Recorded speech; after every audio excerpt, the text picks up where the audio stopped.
जय जय श्री राम मित्रों। सर्वप्रथम मंगलाचरण।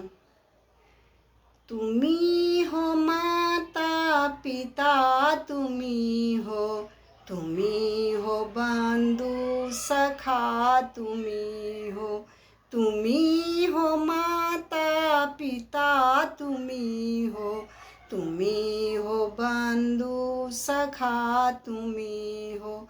जो खिल सके ना वो फूल हम हैं, तुम्हारे चरणों की धूल हम हैं। जो खिल सके ना वो फूल हम हैं, तुम्हारे चरणों की धूल हम हैं। दया की दृष्टि सदा ही रखना, तुम्ही हो बंधु सखा, तुम्ही हो माता पिता, तुम्ही हो बंधु सखा, तुम्ही हो साथी, तुम्ही सहारे।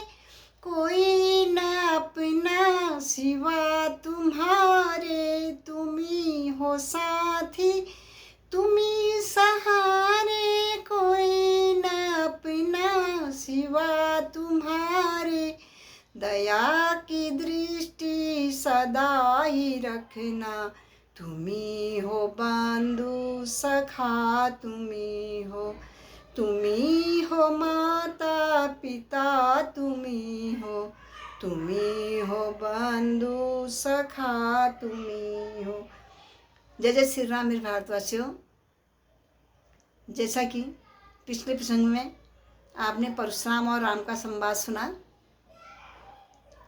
इस प्रसंग में भी परशुराम और राम का संवाद आएगा। आप मेरे चैनल को देखते रहें और सब्सक्राइब भी करें और लाइक और कमेंट भी करें। जैसा कि पिछले प्रसंग में श्री राम परशुराम से कह रहे हैं, हे मुनिवर, बालकों का काम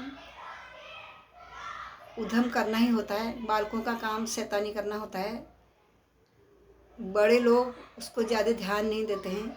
जैसे बचपन में बच्चों की शैतानी पर माता पिता गुरुजन सब प्रफुल्लित होते हैं, उससे आनंद उठाते हैं। वैसे ही आप लक्ष्मण को बालक जानकर उनको क्षमा करिए। राम की बात सुन के लक्ष्मण हंसने लगते हैं। तो परशुराम राम से कहते हैं, अबहु देख कसु हंसत अलापी, अबहु देख कस हंसत अलापी, अबहु देख कस हंसत अलापी। राम तोर भ्राता बड़ पापी, राम तोर भ्राता बड़ पापी। गौर शरीर श्याम मन माही, गौर शरीर श्याम मन माही, गौर शरीर श्याम मन माही। कालकूट विष पथ मुख नाही, कालकूट विष पथ मुख नाही।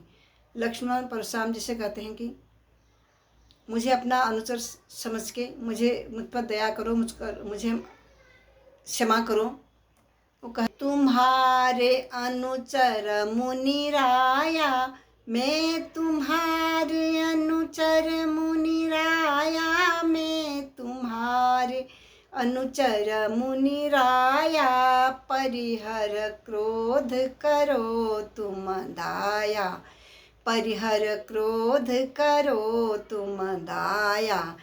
टूट चाप नहीं जुड़े रिसाने, टूट चाप नहीं जुड़े रिसाने, टूट चाप नहीं जुड़े रिसाने। बैठिय हो यही पाँव पिराने, बैठी हो यहीं पाँव पिराने, जो अति प्रिय तो करिह उपाय, जो अति प्रिय तो करिह उपाय, जो अति प्रिय तो करिह उपाय, जोड़िया कोई बड़ी बड़ गुणी बुलाई, जोड़िया कोई बड़ गुणी बुलाई।